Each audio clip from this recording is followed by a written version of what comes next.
Hello, fake sinners, and welcome to this week's meeting of the Sad Kids Record Society. I'm your host, Lilli, and this week I'm listening to The Good Ship Lifestyle by Chumbawamba. And I'm your other host, Adam, and I'm listening to Can't Miss You by Sublime. But we'll tell you about that later. For now, let's drop the needle.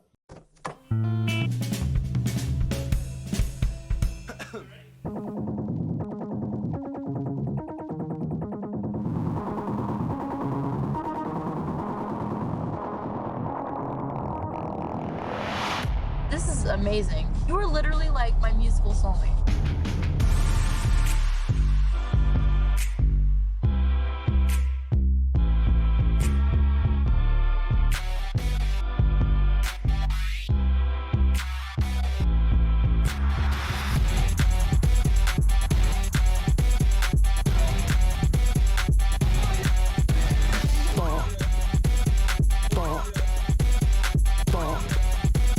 This is a bop.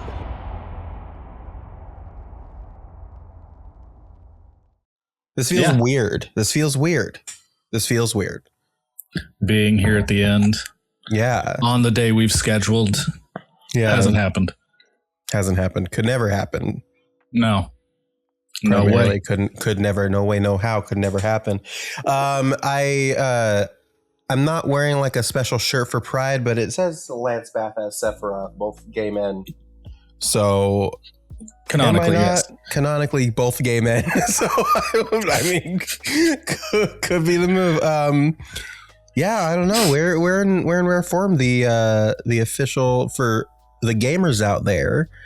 Nintendo officially capped the end of Summer Games Fest season this morning as we're recording, and so we are writing. I don't know if high is the word for it. I think confusion. We're writing the confusion into this here episode where we're talking about two songs, Famous Last Words and Blood. Blood. And we're going to be like talking about those, and then we're going to be done talking about the Black Parade, and then we're going to next week rank the songs. Which feels weird because here's the thing. It's not something like we knew this was coming. Like we've done this before. Yeah. But it's the first time we've ever done a ranking for Sad Kids Record Society, and it feels very strange to finally be here. Right. Like this is episode 12. We wasted no fucking time. Yeah. Yeah. No time at all. Like we just kind of ripped through it. And I think technically, so this is episode 12, but I'm pretty sure it's episode 11 of Black Parade coverage. Yes. Specifically. No? Yeah. 11. Yeah. So it's been an adventure. I tell you that much. But we're here for one more week. And then we're done. We're never touching a microphone and then ever we're done. Again. Podcast canceled. Over. Sorry. We just has sent a lot of anxiety spirals just then. What if we never did this again? Well, so here's the kind of the cadence. We've sort of talked about this a little bit, and I need to pull up my my spreadsheet so I don't speak incorrect. Yeah. But yeah, so season 1, we're about to wrap up with Black Parade. We're after the ranking, not after this week, but after the ranking, we're going to take a week break, and then we're going to come back with our second deep cut, which is going to be about the musical Kinky Boots featuring Little bitch. Elliot Holmes. Elliot will be on that episode, so that'll be cool. And then after that episode, we're going to take one more week off.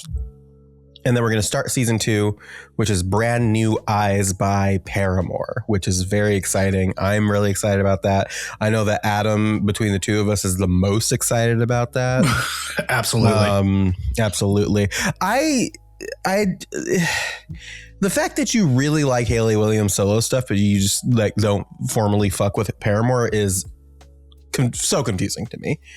Well, I think at least like Ego Death is a very different vibe in a lot of places. Like I'll at least give that. But I did, like whenever Ego Death came out, and of course your music catcher just starts playing the next album by the artist, and I enjoyed some of that. I can't tell you that I could name any names of the songs that I heard, but I wasn't immediately like, eh.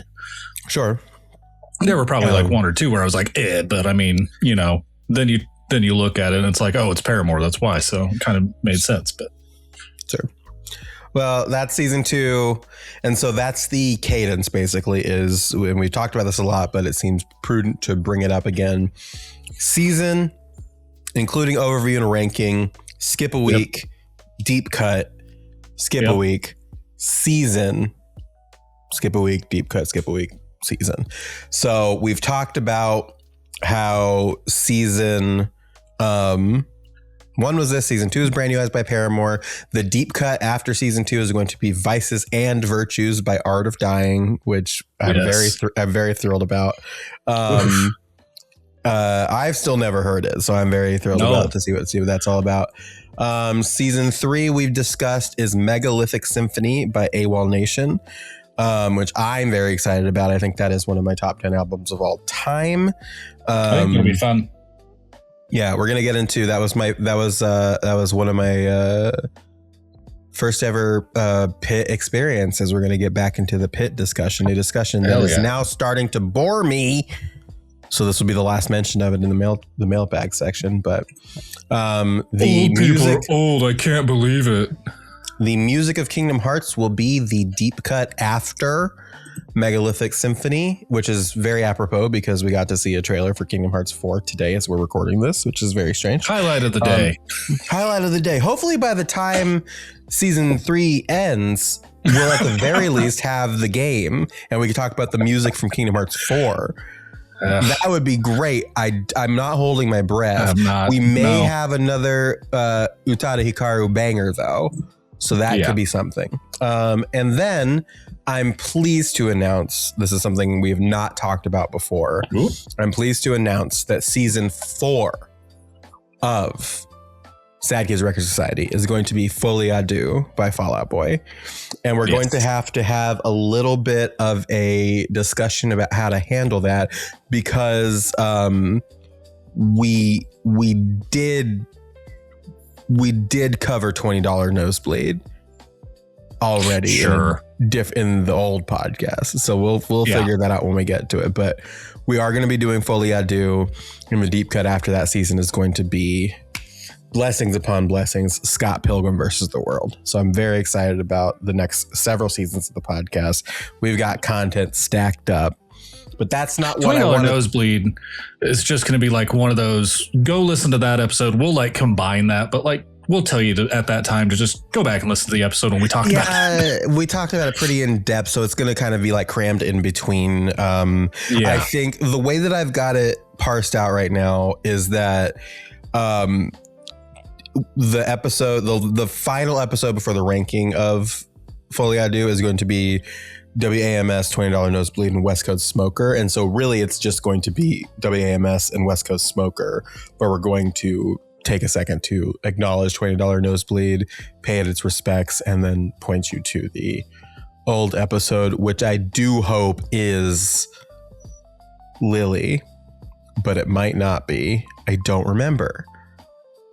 So there's going to be some people are going to have some experiences depending, but I'm not doing it again. And therefore I'm willing to take that risk. Just go back and future Lilli it. Just it's Adam and Lilli. Don't want to do it. Adam and Lilli at the disco. Yeah, totally. I'll just like run it through AI and tell it to change everything. Actually, you know what? I could probably just look it up right now just to see. While I'm thinking about it, let me load my system. Search episodes, $20 Nosebleed.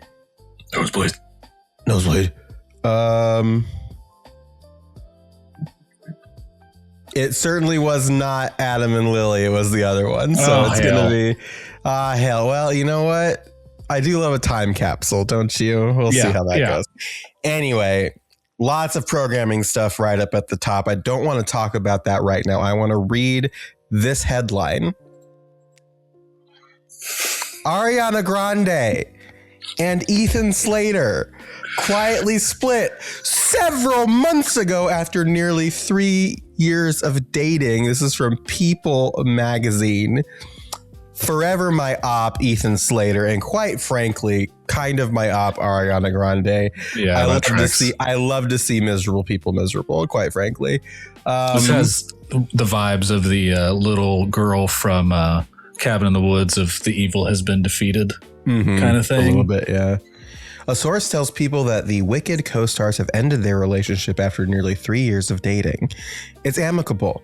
They gave lots of time and careful consideration, decided to go their separate ways, the source says. They are still friends and very supportive of one another. They have been quietly broken up for several months. The insider adds that Grande, 32, is doing great and has been focused on her Eternal Sunshine tour, which kicked off on June 6th, and the upcoming release of her album Petal on July 31st. Do you think the source was his child that he left behind? Adam. Sorry. It's crazy that you say something so out of pocket because it makes me feel better about the out of pocket thing I plan to say very shortly. Let's see. The singer and Slater, 34, were first linked in July 2023 after meeting on the set of Wicked. Grande played, we fucking know. They let's see. They do not mention how they came by being together, which is wonderful. Interesting. Yeah, weird. Yeah. I think that Ariana Grande is kind of terrible, like as a person. Sure. It takes two to tango, so I think Ethan Slater is also very fucking terrible. We know this. I don't like Ethan Slater. Yes. He makes me, he's very punchable. He's a punchable man, and I don't like him.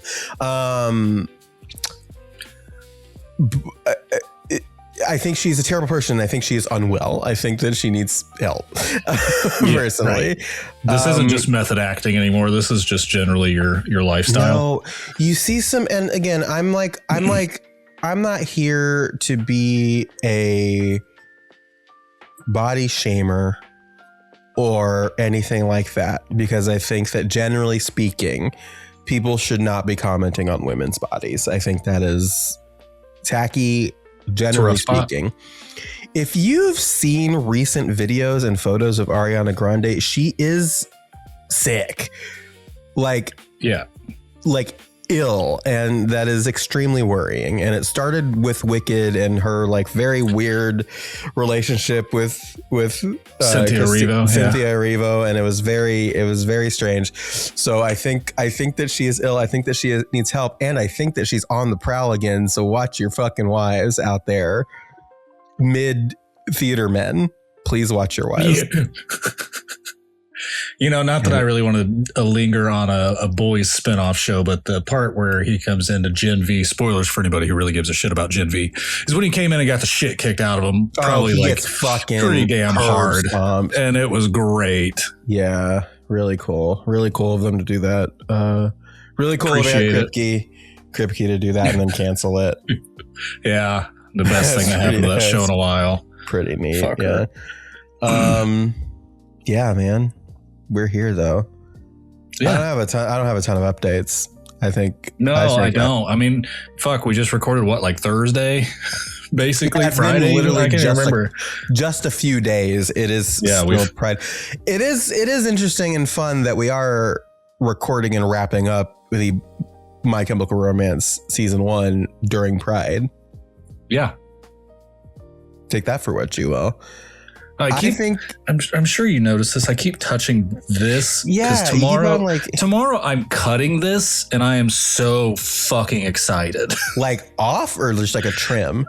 No, I think it's like I'm going to go down a few inches here. For you, I've got like all that. And I kind of want a lot of that gone. Yeah. Because when I walk out in the wind and it goes like this, I'm kind of over it. So this is a vibe here. Gel it into like devil horns, and I know, right? Yeah. Or like have it stick up mohawk style constantly. Yeah, I know. But then the problem is the wind catches it and it just doesn't give a shit. Well, that's why you use gel. Hella gel. That's going to be a brand I start. Actually, we just did that. We've got our merch line here. We just did that. Sad Kids Record Society, Hella Gel. Yeah. Yeah. Well, while you play with your hair like a fucking Barbie doll, like a little bitch. I think we should go read. I think we should go read some letters, don't you? Yes, it's mail time. Yes, it's mail time.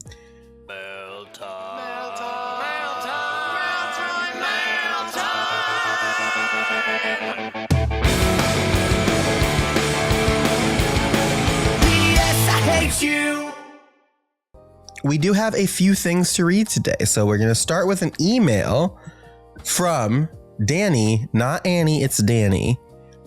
Yo, beauty. I love how this email starts. I love how this email ends. Yo, beauty queens. Adam, go soak your big ass motherfucking head. Lilli is cooler than you, dick bag. What did I even do?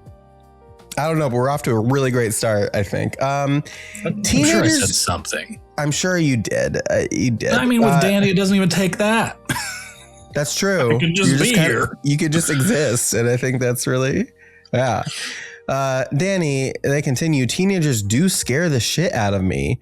The song kicks ass and is a great rebellion jam. The song is relatable at any age, but the title is true. I don't understand the new trends of the youths nowadays. Being 30 makes my back hurt. Hey, shut the fuck up. Being 30 makes my back hurt. Shut the fuck up, Daniel. Yeah. Thank you. Ellie and I were talking earlier about how teachers that we had, apparently in elementary school for him and middle school and high school for us, were like retiring this year. And it's like, fuck, we're old. Yep. And to be clear here, I don't even think that like we're old in the sense of like old. No. I just think it's crazy to be complaining at 30. I was complaining at 30. Let's not get it wrong. But I was dealing with gender. So I deserve it. No, fair. Everybody's dealing with gender in some way or another. I'm not special. I'm just hot. I'm just paid to be here. Danny continues, disenchanted to me is the last few goodbyes. Remembering the old days of being a wild kid with no care in the world. Looking back as you are dying to remember the fun and the troubles you got into. P.S. Adam sucks. See you nerds with my ranking soon. Danny, not Annie, it's Danny. Fuck you, Adam. Oh, probably because I made fun of every ranking that they've ever had. Yeah, probably. It's just nonsense. And it's like a threatening aura at this point to just even bring it up several times. Fucking clowning over the podcast every time we get to a ranking. Another Danny ranking has hit the podcast. Like, fuck. Yeah. The thing that gets me is that like I also commented on the rankings. I don't know if it's that. I just think it's your general demeanor.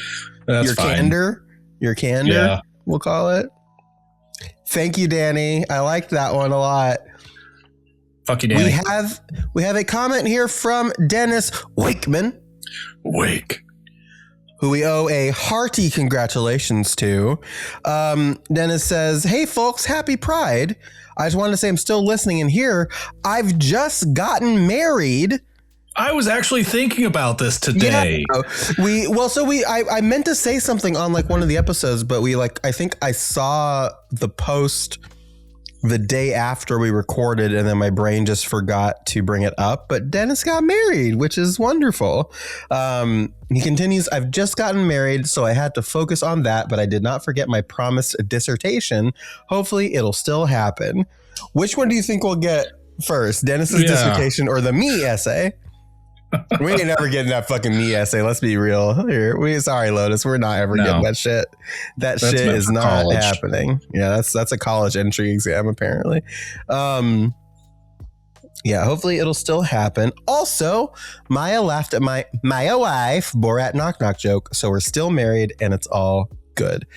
Dennis, congratulations. Humongous congratulations. I did see some pictures and some photos and stuff of your wedding and the event surrounding. It looked phenomenal. You guys look great.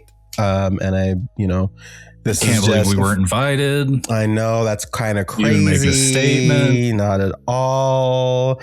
You were looking really good dancing on that dance floor, juxtaposed with the crowd around you. Just the DJ booth fucking wake. Yeah, many such cases. Stone cold glass level of chaos. Yeah, totally crazy. We weren't invited, but it's your prize. It's your wedding. You can do what you want. We've only been a part of your life for a couple years now. Yeah, that's true. This is the first day of a very wonderful long journey from two people who have been married for 3 years and 78 years, respectively. No, it's cool. So enjoy it. I'm sure you are. And we will take that dissertation and any other thoughts you may have when the time is right. But yeah. 2 worlds, 1 family. Trust your heart. Let fate decide. Duets when family. Trust your heart. Yep. To guide these lights we see. Yeah, I fucking love that song. Phil Collins. Yeah. Phil Collins, man. That was Dennis on the app we don't speak of. We've also got a few rapid fire comments here from little bitch Elliot Holmes. Little bitch. He starts with number 1. Thanks for bringing back Hey Adam /Elliot. You're welcome. 2. You're welcome. I will double down on the GA Pit love. Just had Pit tickets for Kesha last Wednesday, my birthday, and it was incredible. I think it just goes back to Adam's comment from a couple episodes ago where he mentioned that Elliot will just kind of go see anybody who farts into a microphone. Right. Yeah. Pretty much. I think I have beef with Kesha, but I don't know why. I know I do, but it's really not Kesha's fault. It's just somebody else's. Yeah, I don't think it's Kesha's fault that I don't fuck with Kesha. It kind of is because her music is ass, I think, personally. But there's really that. She seems like a fine girl and she's been through a lot, so I don't want to pile on her too much. I'm just saying. Not really the hugest fan of Kesha's stuff. So no, I'm sorry. She seems like a person who would have a name for her fans, and I don't care to ever know what that name would be. Sure, but she definitely strikes me like that. We just let her live, man. Actually, I'm thinking because I don't know. I'm sorry for taking that spot. That was not very girl of me. And I, they call themselves animals. Actually, I had to look it up. They are calling themselves. Isn't that Gaga's people? No, she had a monsters, little monsters. Gaga's They're monsters. Gaga's little monsters. Kesha's animals. I think the album Animal is one of those that I was tortured with against my will. But yeah, that tracks.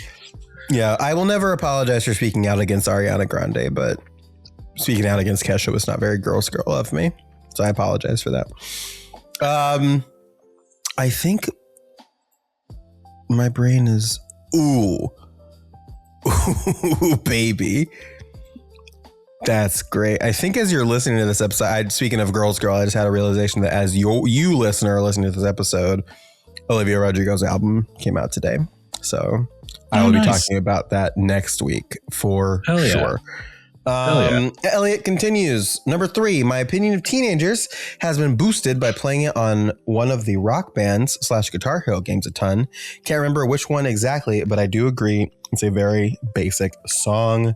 True. You can Google it. You could have Googled it and told us which one. You could have Googled it.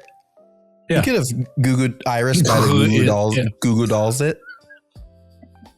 4. If I have a blind spot on the album, it's Disenchanted. I never seek it out, and when I do a full album listen, I don't give it the attention I need to. I need to listen to it a few more times before I rank the album to form a more concrete opinion. Yeah, it's fine. I think I like it a lot. I think it's a great song. I don't know that it is remarkably great that requires that much more attention, but yeah, give everything a fair shake. That's all you can do. It was fair shaking it today after Kingdom Hearts 4. We know that. You fucking okay. Well, you said that.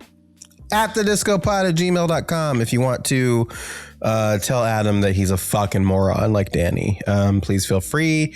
Sad Kids Record Society on Instagram. Also leave comments and reviews on the various podcast app. Do people leave reviews on Spotify podcasts, or is it just no? It's comments? just us. Oh, they can do star rankings, but that's it. Can't, and then comments. Yes, they can't leave a review. A review with the star ranking. Okay, correct. That is good to know. Kind of a dumb implementation of stars at that point. I guess. I don't know.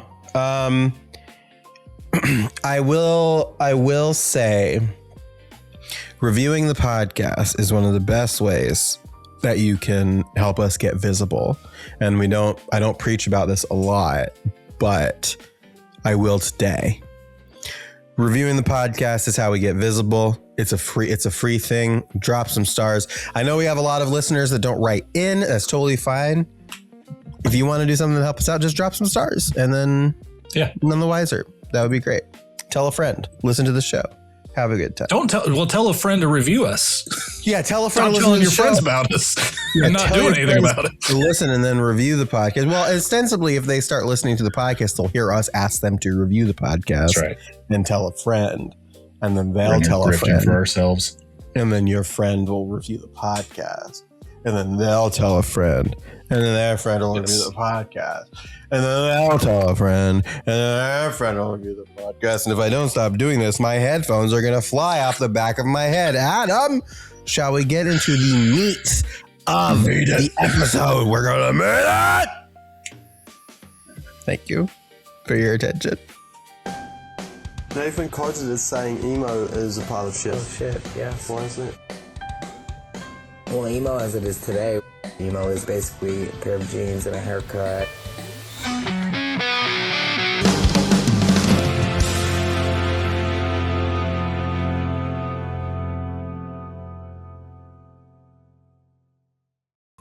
Hey, Adam.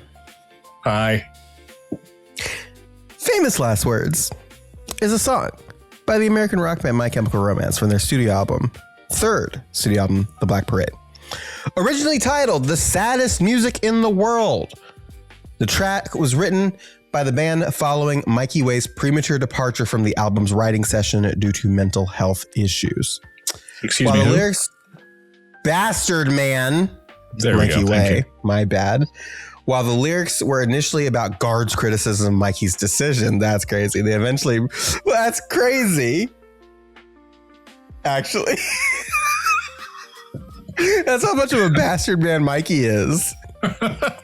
He leaves a very stressful process to take care of his own issues, which is healthy. And then GARD's response to that is to write a diss track about his brother for doing the healthy thing and walking away. It's just family. That's really funny. They eventually broadened out to be about the band as a whole and took on themes of optimism and making the most out of life. Compositionally, Famous Last Words we're going to talk about the genres later. Famous Last Words was initially released as the last song on The Black Parade and was officially released as the album's second single on January 22nd, 2007. The single is charted in multiple countries, which we'll talk about a little bit later. We've also got a music video to talk about, and we'll get to that when we get to it. It's very cool. It is also very much a music video of necessity, as we have discussed in the past. Yes. But we will talk about that a little bit later. The band's lead singer, GARD, aimed to create an album centered around life and death and came up with a concept album, blah, blah, blah, The Patient. We know about all of this.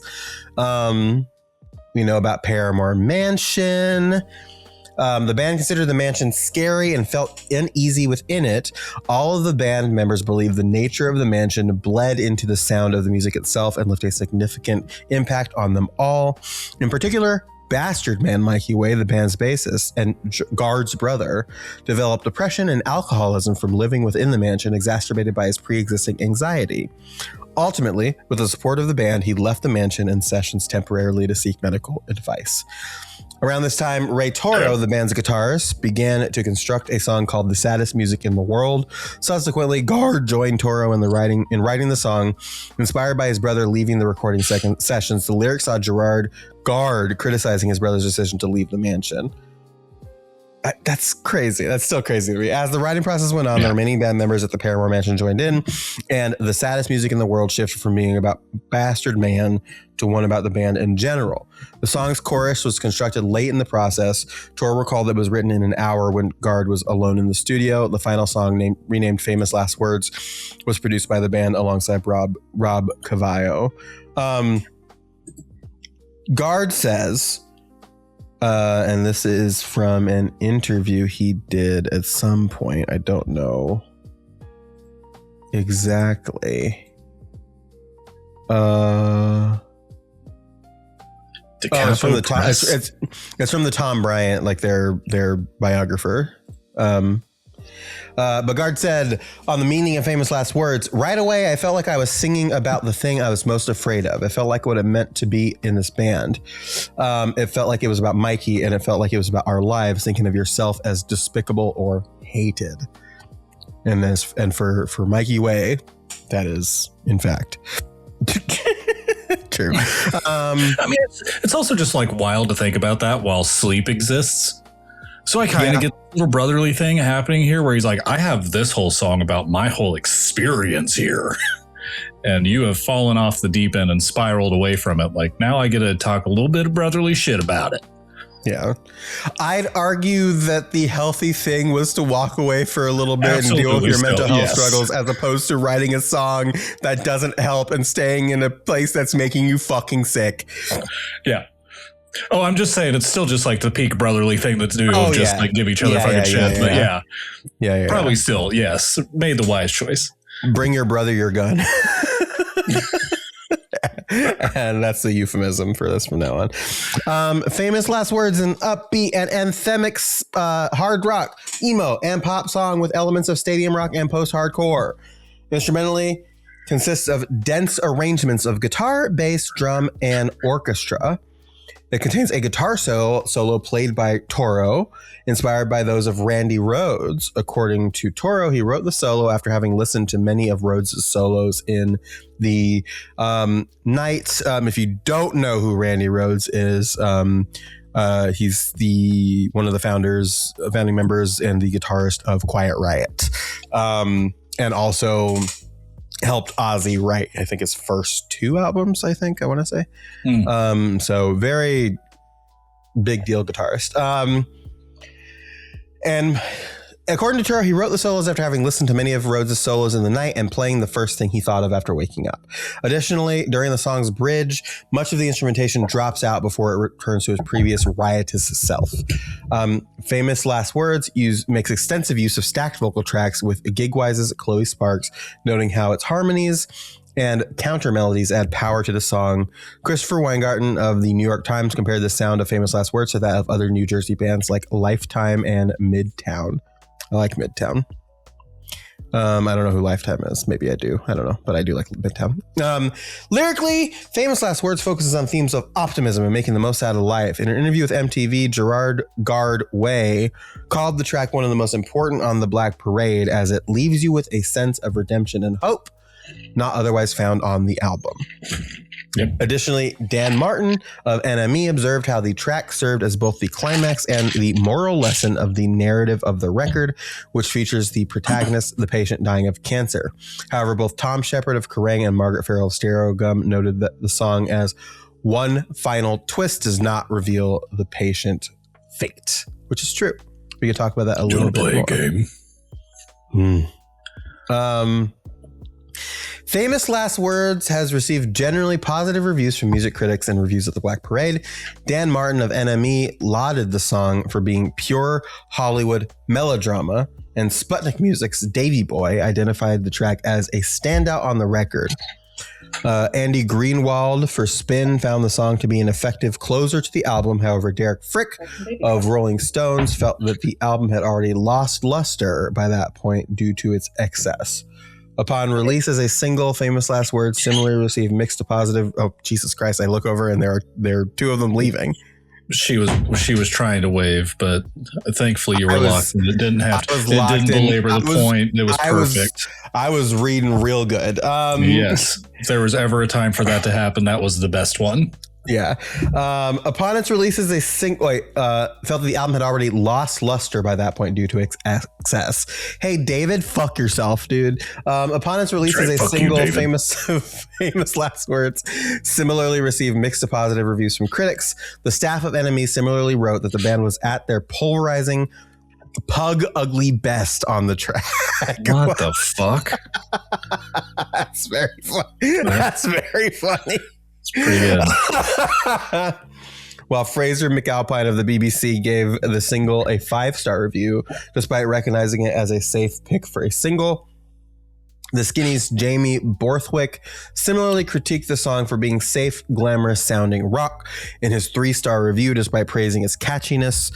Mike Diver of Drowned in Sound gave the single 5 out of 10, calling it hackneyed and comparing it negatively to the band's previous single, Welcome to the Black Parade. Jesus.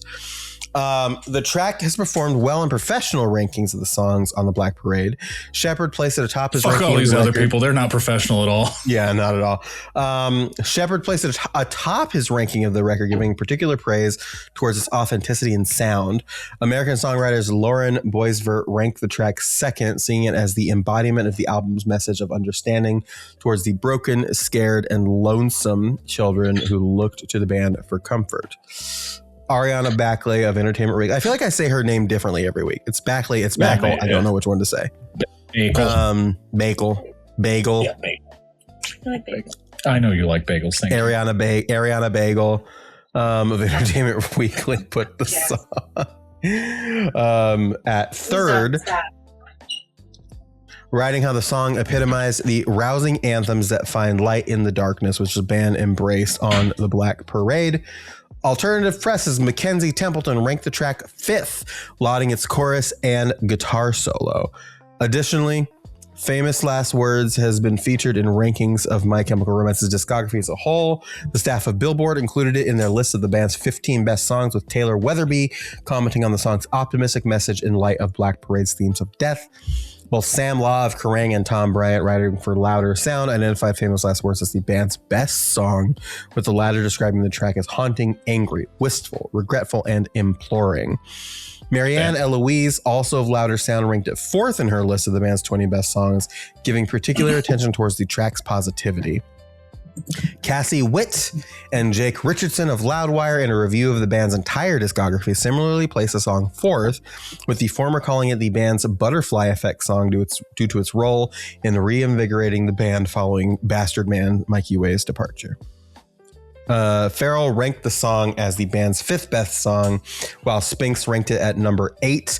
Guitar World Sam Roche specifically included Famous Last Words in his list of the band's 6 greatest guitar moments, highlighting its riff and restrained guitar solo. Yeah. Hell yeah.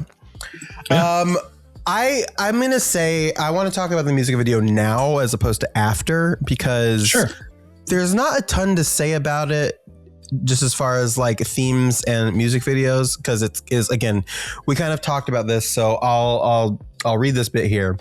The music video for Famous Last Words was conceived after the band's record label requested that they create a second music video in the same shoot as Welcome to the Black Parade to save money and effort. The video, directed by Samuel Bayer, was recorded on August 3rd, 2006. It features the band playing the song in front of the first video's burning set. During the shoot, several of the band's members were injured. Drummer Bob Breyer suffered third-degree burns to his leg from playing too close to the burning float, which caused gangrene and became infected with Staphylococcus aureus. The infection later spread across Breyer's body, nearly causing him to die and forcing him into surgery. I did not know that. Damn. That's wild. Holy shit. GARD broke his foot when Frank Iero tackled him near the end of filming, resulting in him briefly having to use crutches to walk. Not two very disparate things, I think. Bob had it a little bit worse. Additionally, Ray Turrell fractured several of his fingers, which were already blistered from the extreme heat caused by the flames. Jesus.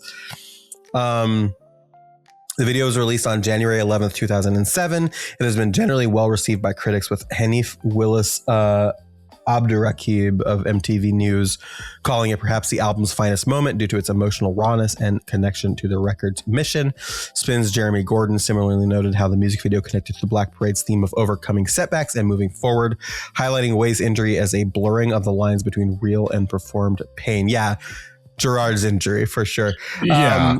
In a ranking of the band's 18 music videos, Alternative Press placed Famous Last Words 6th for being stunning, while Aliyah Chaudhry of Kerrang ranked it 10th for exemplifying the band's commitment to their work.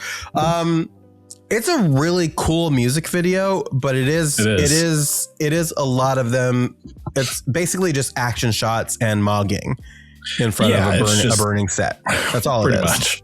They're all like bloodied up and like covered in dirt and sweat, and the parade floats are burning and it's nighttime, and they're just like playing in front of the things, and like Gerard's making his weird like fucking faces and doing his weird shit. So there's not a ton to talk about. I think visually it's extremely cool though, like the slow motion that they do and like how they linger on everybody. Like everybody gets a chance to like have a moment where they linger on like what's going on and everything like that. I think it's a cool music video. I think it's a really cool music video.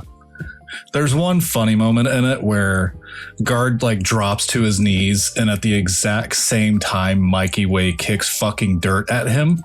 Yes. And they kind of like do this edit to where you make like you see it very clearly in one shot, and then they edit it a couple of times and you don't see it again. Yeah. He's probably like, what the fuck, man? That's my mouth. That's my eyes. Yeah. There's a lot of kicking of dirt. There's another moment in the music video too where like I think Ray like drops to the ground, and then Frank just kind of comes in and like kicks a bunch of dust at him too. They're just really playing in the space. I think Bastard Man was like trying to. Yeah, there's a lot of like dust kicking. Frank is kicking dust a lot in this music video. Like there's a lot of dust kicking. I'd like to think that the dust kicking was because Bastard Man was mad at GARD for writing a bad song about him. A mean bad song about it, but whatever. So, but yeah, really cool music video. But yeah, I guess nothing to really discuss like thematically. No. Again, it was a video of necessity. They just said, you know what, let's make it fucking badass, and then they did. Right. So they did. Yeah. The charts in 2007, Australia's Aria peaked at 20. The 03 Austria Top 40 peaked at 57. The Canada Billboard Hot 100 peaked at 57, and the Canada Billboard Rocket peaked at 3. The Czech Republic Airplay, the CNS EP, peaked at 84. The Germany's GFK peaked at 68. Ireland's Irma peaked at 30. New Zealand's Recorded Music NZ peaked at 6. Norway's VG Lista peaked at 11. The Scotland singles OCC peaked at 2. Sweden's Sverlig Topplistan peaked at 37. The UK singles OCC, you know me, peaked at 8. The UK Airplay Music Week peaked at 30, and the UK Rock and Metal OCC, yeah, you know me again, peaked at 1. That topped the charts in UK Rock and Metal. The US Billboard Hot 100 peaked at 88. The US Alternative Airplay peaked at 4. The US Mainstream Rock peaked at 23. And the Venezuela Pop Rock Record Report peaked at 2. The year-end charts, the UK singles OCC, yeah, you know me again, peaked at 163. And the US Alternative Airplay for Billboard ended up at 24. Certifications, we got platinums down the board, baby. We got New Zealand's RMNZ certified platinum with 30,000 units. We've got the UK BPI platinum with 600,000 units, and double platinum with 2 million units in the United States RIAA. The RIAA. Just imagine Chelsea's parents are in there having a lovely time, and they're like, "What the fuck?" I imagine some it stays pretty like somebody walking their dog. Yeah, I think about sometimes when it's nice outside, recording with this door open just to have some air and natural light, but I cannot do that. They can't. Fuck, God damn it. The wall there is pretty like soundproof for the most part, I've discovered, but yeah, I'm sure like my random yelling is probably startling. Yeah. Yeah. So that's kind of what we got here for famous last words. As far as like the content, that's interesting. So the final, let's see, I'm looking at this thing. Frontman Gerard Way, GARD, wrote the song for MCR's bassist, his brother Mikey Way, left the band, anxiety, agreed to resume working with them upon hearing this track. GARD took to Twitter to share what his favorite song from the album is. He originally said Sleep, but changed his stance. I don't know, guys. Famous last word kind of kicks Sleep's ass. FLW for the win. Yeah. Okay.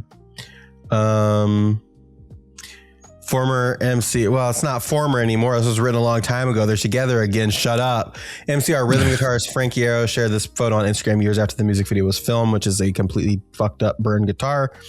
He said, gearing up for recording tomorrow, found this charred treasure from the famous last words video shoot. First time the case has been open since the fire, still smells like gasoline. In May Death Never Stop You. Oh, go ahead. I think the fun part about this video is GARD getting away, breaking his foot is giving like, Aragorn breaking his toe, kicking the helmet. Meanwhile, you found out everybody knows. Like you found out Gimli was in a body cast for 6 years after being thrown at Helm's Deep. Right. It's like, come up with a better fact. I think maybe Bob getting fucking third degree burns, gangrene, and staph is the better lore story. Jesus Christ, dude. Yeah. In an interview with I don't know who. Let's see. Where does this lead to? Jesus. In an interview with that's about what I'm getting. In an interview with Jesus, Ray Toro described this track as one of his favorites. Famous last words leaves the listener with a sense of hope at the end of the record and at the end of the journey. In May Death Never Stop You, bassist Bastard Man Mikey Way wrote, the troubles I had during the Black Parade aren't a mystery to many of the fans of our band. A mixture of pressure, self-doubt, and severe depression had left me a shell of a person, which in turn led me to remove myself from the situation. During one of our phone conversations, my brother said to me, hey, I wrote a song for you. I think you're going to love it. When I finally made my return to a recording, hearing that song for the first time, the mix of emotion, lyrical sentiment, and triumph brought me to tears. It illustrates that regardless of the obstacles standing in your way, not only can you overcome them, but rise from the situation stronger than you've been in your entire life. How do you feel when your brother's both an obstacle and an op? Like an obstacle kind of situation is what happened here. It's all right, youths. You can take that. Put it on a t-shirt. You can take that. Put it on a t-shirt. This is a comment down here that says, I want him to live. I mean, great. Same. Yeah. Let's see. Is it just me or is this the best band in the world? I just scrolled right past it. It's just you, apparently. 8 years ago. Are you guys there? Hello? Hello. Let's see. I want an ensure. Same person who says that. Who said that? Oh, you guys are hello. They're here a lot. Yeah, we got to make emo great again. Comment. That's great. Mega. OMG, say something, please.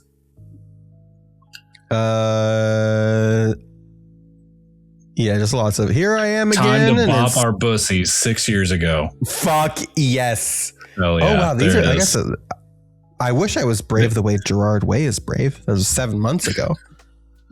I do love this one. 3 years ago, all lowercase. So I'm reading it sarcastically. Thanks, Mikey Way. This song do be exquisite. Damn. Jesus. Okay. Yeah, that's crazy. Yeah, there's a lot. I think once, like, the farther you go down, the worse they kind of get. Once we start hitting the negative thumbs up, we're kind of. Oh, the last one is a sight to see. Okay. Okay. We got. I'm not reading that.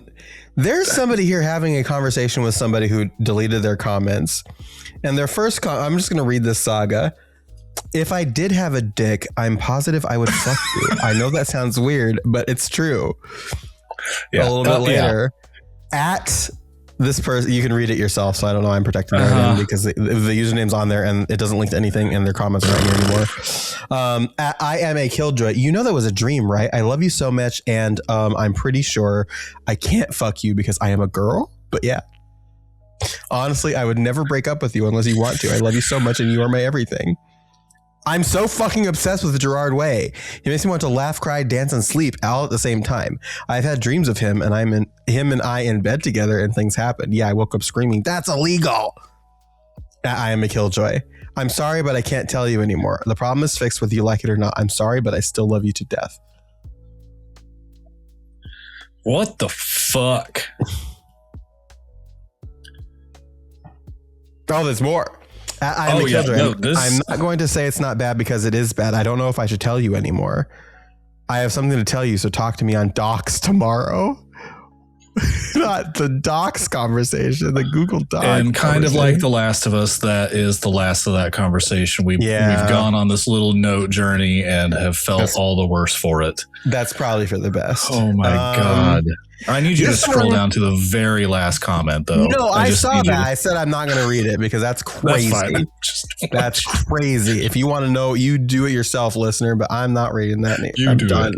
I'm done. It trickles goosebumps back my spine for the exact wrong reasons. I tell you that much. Holy shit. What the fuck? This song released on January 22nd, 2007. Producers, My Chemical Romance and Rob Cavallo. Writers, Ray Toro, Frankie Arrow, Bastard Man Mikey Way, GARD, and Bob Breyer. That, to the best of my knowledge, I've done some research and I think I'm accurate with this, but that I believe is My Chemical Romance. Mastered at Sterling. I think the weatherman says you're wrong, but that's fine. Well, you know, that's why he's making weatherman money and I'm not, I guess. Mixed at Resonate Music, Burbank, California. Phonographic, copyright Reprise Records. Copyright label Reprise Records. Distributor Warner Music Group. Additional piano Rob Cavallo. Assistant engineer John Haroon and Jimmy Hoyson. Assistant mixing engineer Keith Armstrong. Background vocals Ray Toro, Frankie Arrow. Bass guitar Bastard Man. Coordinator Cheryl Jennings. Drums Bob Breyer. Engineer Doug McKean and Lars Fox. Horns arranger David Campbell. Lead vocals GARD. Mastering engineer Ted Jensen. Mixing engineer Chris Lord Algie. Organ Jamie Muhobarak. Percussion Bob Breyer. Recording engineer Chris Steffen. Rhythm guitar Frankie Arrow. Strings arranger David Campbell. Synthesizer Jamie Muhobarak. Technician Tyler Dragness, Mike Fasano, and Andrew Hans Buscher. Wurlitzer electric piano Jamie Muhobarak.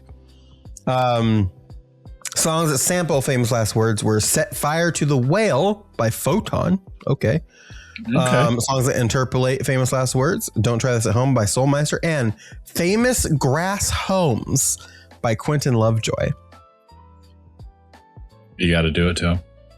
Now I know the diamonds make you stay here in the dark, here in the dark.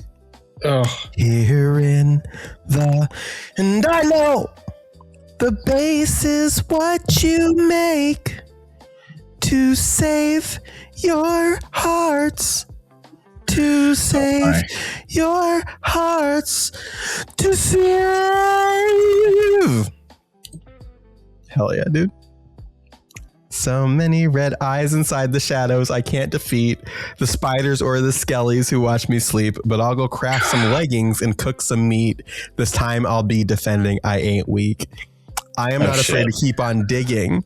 I am not afraid to break the dirt and stone. Armor keeps me safe when I am building. Nothing's in a base that you can't call a home. Hell yeah. Salutes, hats off to you, Quentin. Hopefully we find you someday. Yes. Covers Famous Last Words featuring Young Ivy by ACAB Brick, by Oreo Solo, by Halocene featuring Lolia, by Spirits. What is this? Hold on. Black Parade reimagined. Interesting. There's another album out there called Black Parade Reimagined. Okay. That is like a collection of covers again that I may have to check out. Ghost Killer Entertainment 2021 this came out. So that's interesting to see. I'll have to check that out. Maybe report back on it next time.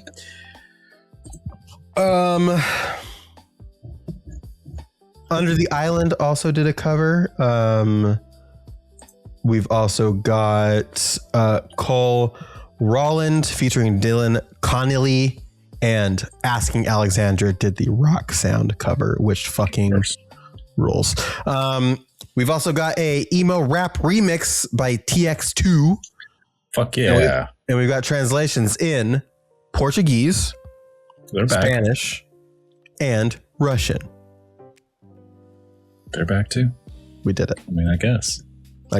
Well, the tags are rock, power ballad, parentheses rock, rock opera, emo rock, concept album, in English, USA, post-hardcore, glam rock, hard rock, emo, alternative rock. And they did us dirty on that one by doing USA after in English. They did, yeah. On Wikipedia, the genres they have listed are hard rock, emo, and pop. So there you go. USA right now reminds me, I was at the gas station the other day and I was looking at the cooler drinks, and for some reason, it's not even special flavored or anything like that. Mountain Dew has rebranded itself as American Dew. Oh, just a regular one. It's not like rocket pop flavored like everything else that's out there right now or anything. Yeah. It's just regular ass Mountain Dew is now called American Dew. And I don't enjoy that. No. It's not like it was named like fucking Paris Dew and they did a Freedom Fry thing. Like it's just Mountain Dew. Like Mountain Dews aren't patriotic enough. Like mountains aren't patriotic enough. We have so many fucking mountains. Purple Mountain Majesty. We have Mount Rushmore. America the Beautiful has the word fucking Mountain Majesty in it. Why are we making a Mountain Dew more patriotic? What the fuck are we doing? God damn. There's Trump Dew apparently. I guess Trump Dew. Yeah, that's the next step. I guess we should get into it. I guess it's time. I guess it's so. Time. I guess I have to ask you. You know. Yeah. How you heard about this song? How I heard the song. I heard the song. Yeah. Huh. Okay.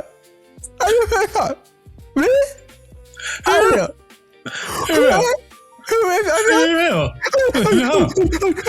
The things I do for love.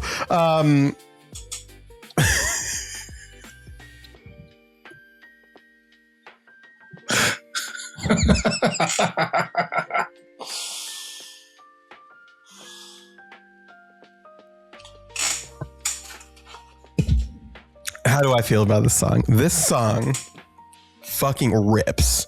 All right. Yes. God, what a fucking kick-ass song. I don't know. It's one of those things where it's like you get disenchanted before this, and it's this ballad that's kind of like a rock ballad, and it's okay. Last track. What are we about to get into? And then it starts off. The way that it starts off is kind of scary because just like the riff of it and the way that he's singing. And it's just like, what the fuck is about to happen to me? Yeah. I feel like I'm in danger.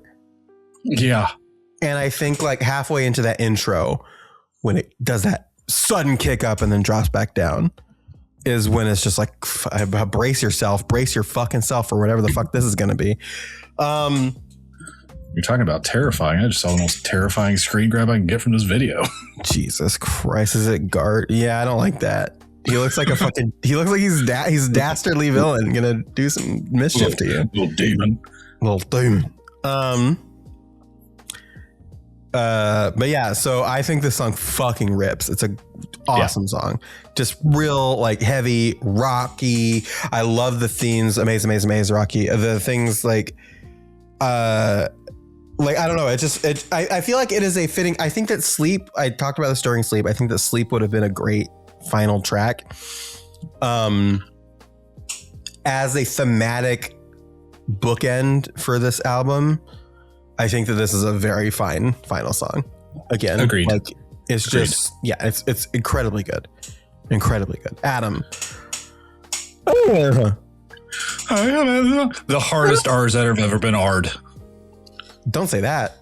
I mean, Don't say that. What are you doing? the Canadians will be fine with it. I guess so. It means something else there, apparently. Yeah, no, this song is great. I mean, It is fantastic. It is something that is, I think, we've been kind of missing for a while in like a actual good way, right? Like we had fucking teenagers and now here we are. And this actually like is satisfying to listen to. It doesn't get, we haven't like had to say the song is mid or anything like that. Like it's just kind of overplayed and overstayed. It's fucking a phenomenal song. I think this song is cool as shit. Yeah. It's like a good diverse rock song. I think there's so much that happens in this song, both musically and vocally. Yeah. Yeah. Agreed. Fuck yeah. It was succinct. I liked the energy behind it. I feel like we have achieved alignment. Yes, we're at solace here. Yeah. And now it's time to talk about this fucking song because goddamn, again, it starts out and you're like, man, I am fearful. I'm afraid for my life. I'm afraid for my well-being. I don't know how to be right now. It's scary. I don't like it. And so it starts out again. This Ray's playing this riff, this dun, dun, dun, dun, dun, dun, dun, dun, dun, dun, dun, dun, dun. And it's just so gentle. It's like heavy but gentle. It's like a gentle like hard rock, and and periodically he'll hit it. And so as he's singing, Gerard comes in. He goes, "Now I know," and it's very subdued, "that I can't make you stay. But where's your heart? But where's your heart? But where's your..." And I know. And so what happens here is that riff gets hit, that big riff gets hit, and it stays like kind of quieter, but it has increased in volume, and so too has Gerard Way. The urgency, the elevation of the voice.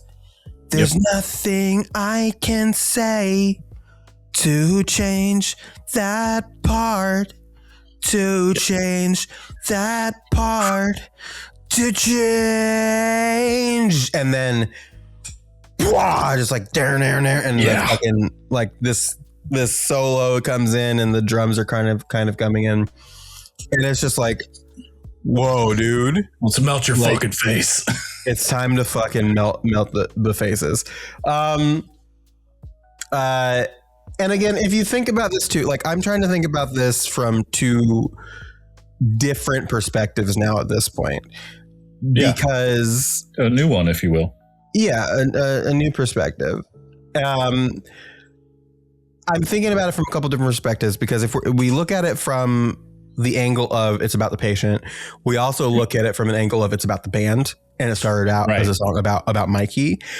And so again, your brother being your biggest op and your biggest obstacle, right? Yeah. Gerard Way starts the song off with, "Now I know that I can't make you stay, but where's your heart?" Calling him the fuck out for leaving again to address his legitimate concerns for his health and his mental state. Crazy. Yeah. And so now I know that I can make you stay, but where's your heart? And I know there's nothing I can say to change that part, to change where again, it's this like asking of like, I know I can't fix it. Yeah. There's nothing I can do to fix it. So he's calling him out, but being like, but I guess you have to go. And that's fucking insane. Insane way to treat your family. Yeah. Just straight goading, just emotionally goading. God. But then you look at it, you flip it from the perspective of the patient, right? Yeah. And we've kind of hit this inflection point with the story where he died at the beginning, and this whole album has been kind of a look back, this retrospective of where he's been through this journey. Right. And you get to this point where he's finally gotten to the end. He's gotten through all the reflection. He's gotten through all of the life that has kind of plagued him and got him to this point. And now he's kind of like in this, almost acceptance in a lot of ways. He's kind of reversing course a little bit. Now I know that I can't make you stay, but where's your heart? I know there's nothing I can say to change that part. Where we talked about how in the other song, I think it's Disenchanted, where he talks about how that was kind of the moment where the person that kind of stood by him this whole time finally left.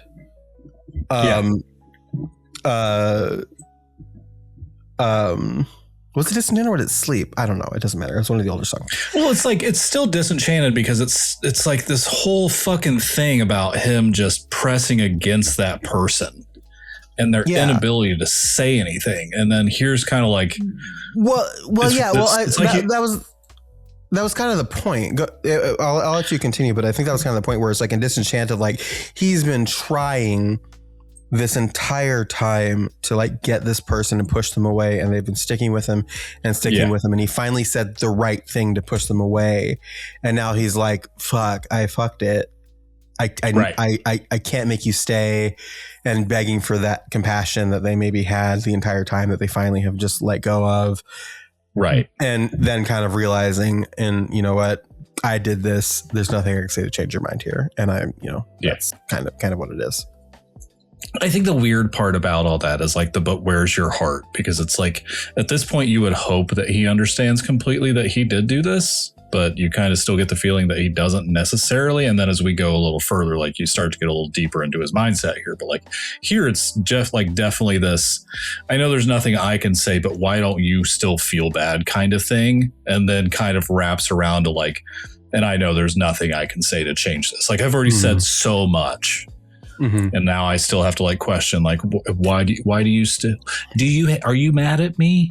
Yeah. Are you mad at me as I'm dying after I've been a dick for, 11 songs? But, still it's a little bit of like, I know that I can't do anything now. Yeah. It's this interesting, like, dichotomy of a person who has talked their way into all of this shit and now has to come to the realization that they cannot talk their way out of the shit. Right. Yeah. Like it's easy to speak. Can I speak? We'll get to that in a second. It's easy to speak and get yourself into trouble, but it's way harder to speak and get your way out of it without action and without the stuff. And like realizing that like now there is nothing I can do at this stage to fix the things that I've broken. Right. So the only thing I have is what I can say, and I know there's nothing I can say. Yeah. You're dead. You're dead. You're busted.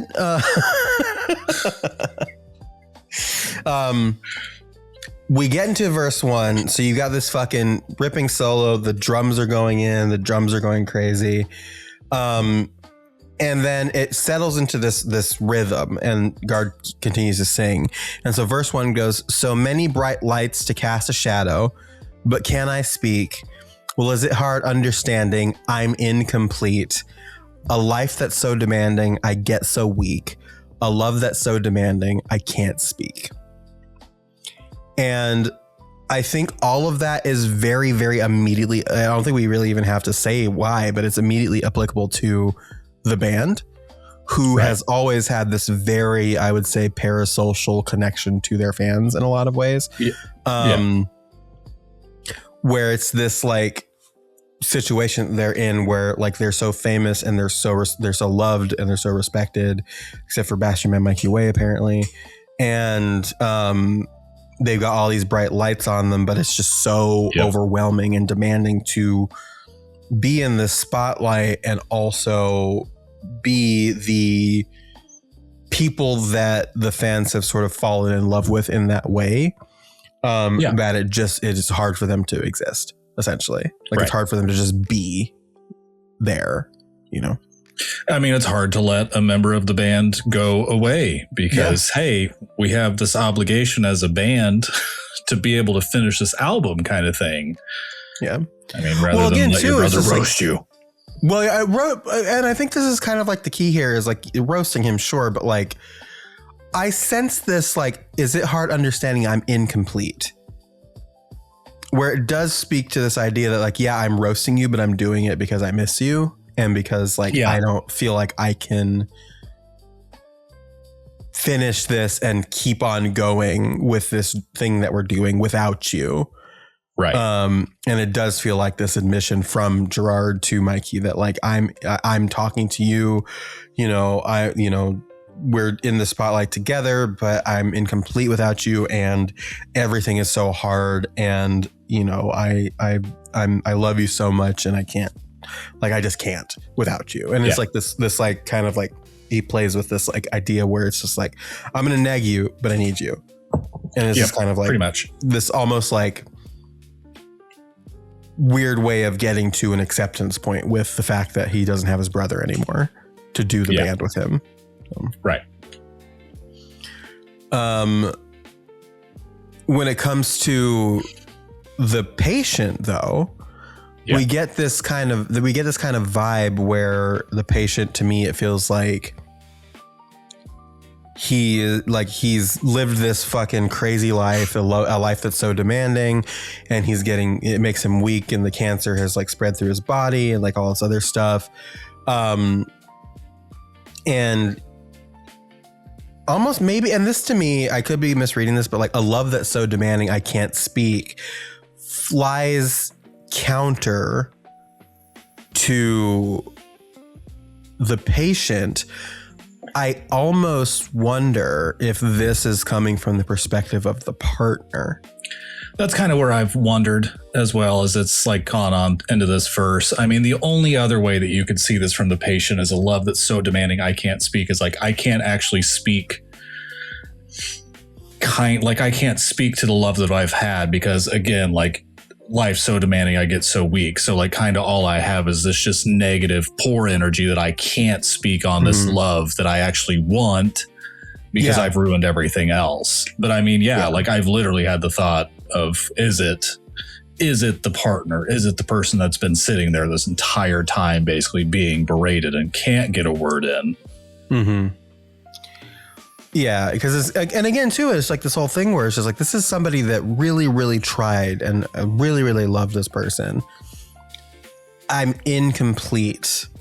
Why is it so hard to understand that I'm incomplete without you, and that I'm weak because I'm here and you're demanding so much from me, but I'm here and I can't even get a word in edgewise to tell you how I feel and to tell you how you're like what you're doing to me and how I'm feeling about all of this, because you are so much in this moment.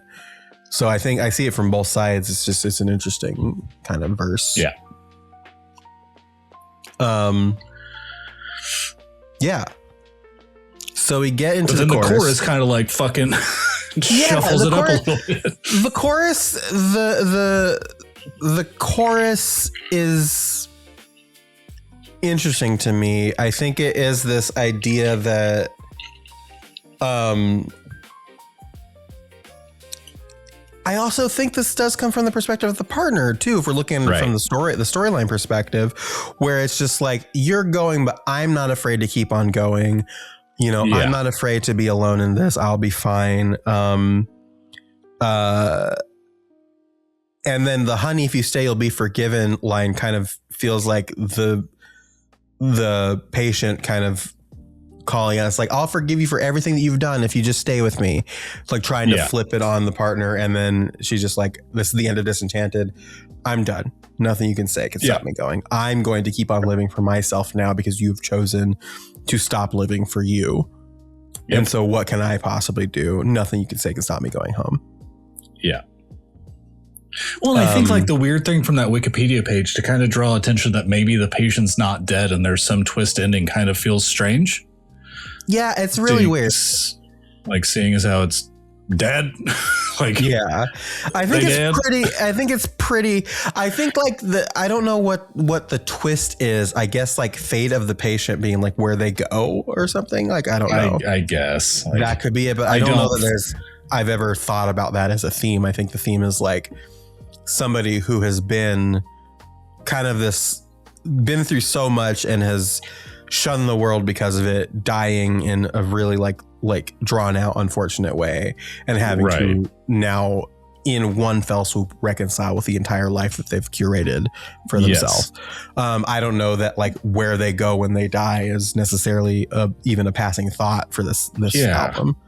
Like death is already here, and you could just assume that death is the embodiment of hell, especially by the way that he was treating the patient. Or I get, like that's generally not something that God would do, I would think, but maybe I'm wrong. I just generally don't believe that God would be coming down to mentally torture somebody, even though we know that God has done that in the past. Yeah. If we read the good book, the entire Old Testament is about God doing fuck shit. You read the OD. People. If you read the OD, for the OD, the OT, you'll discover it's a lot about God being a fucked up asshole to people until he had a kid and chilled himself out. I'm glad I called it the Old Testament, gave it a new name. The Old Testament, truly. It's a rewriting. Yeah. But again, this is like in here. Go ahead. No, yeah, like I agree with everything you said, because it's generally this weird conversation that you think is going both ways, and I think it's now like this strange thing where it's like there's a plot twist here, and it's like, and I'm trying to look at this through this light of there's a plot twist here, and it's like it's right here in black and white, and I think it's kind of one of those things that if the patient hadn't died, maybe. This person would stay and they'd forgive, which is kind of hard to believe after everything else that's gone on. But like, you can also then take into consideration the emotional torture of just actively dying. But we can also see that wasn't just a one-off. Like, this is how this person has been treated, likely this entire relationship. So it does also seem like it could be from the patient, where if he did survive and this person did stay, they would, the patient would forgive them for exactly what we've never really learned, because we know it's not mom, we know it's not dad, it's this external party that we've never really learned much about outside of the patient kind of like angrily rambling at them. And if you have to thank a person or like allow them forgiveness for you angrily ranting at them, you're still kind of the big piece of the problem. Yeah, I think that was the idea, was that like there is like this panic that sets in at the end of your life where you've led this life and you have done things in a way where you realize that you are not pleased with the way that you've done everything. Yeah. And because you are now at this final point where there's no coming back from, it's just like, I'm going to be dead.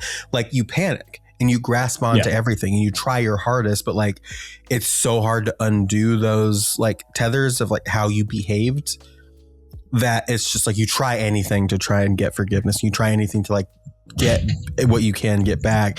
And so that's why we get, what was that? What was that? Somebody's doing some fuck shit out there. There was a door. But yeah, so you get this, like you write a letter to your mom who has terrorized you for your entire life, and you try and blame your partner, but then realize you fucked up, and like because you've done this is the pattern you follow your entire life, but you realize you fucked up and you try and like do these weird tactics to get them back and to keep them with you until the end, and it doesn't work. You finally like kind of lost that last thread, and that's why you finally just let go, because you have nothing left. And it's this whole energy behind it, where it is this person who has now had a final realization that they're not done and they have regrets and can't do anything about it. And that's kind of the tragedy behind everything that's happening here. And so we've hit this story where it's not necessarily even about the patient anymore. It's about the people that the patient has left behind. choosing to move on and choosing to be okay, you know, in that sort of way. Yeah. Like it'll be okay. Like choosing to be okay. Right. But within the context of the band too, it even works where it's just like a dialogue between Mikey and Gerard, right? Where it's just like Mikey's like, you know, I'm not afraid to keep on going because I need to do this for myself, and I'm not afraid to do it by myself if you're not going to be supportive of me. And Gerard being like, you know, if you stay, you know, I'll be forgiven. And then Mikey's like, I have to go home. I have to fix this. I have to go away. Right. So that's kind of the sense I get there. And throughout this verse too, this is like where like the layering, like the echoey voice that he has, like there's a couple different like layers on top of it. And then also there's like the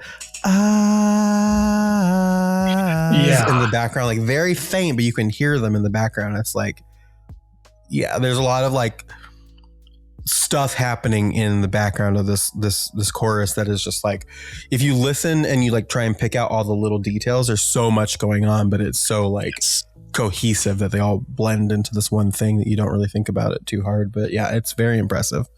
It's very good stuff. We get to verse 2.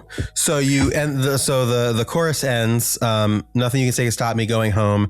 And you get that like same riff from when it dropped into the first verse. Right.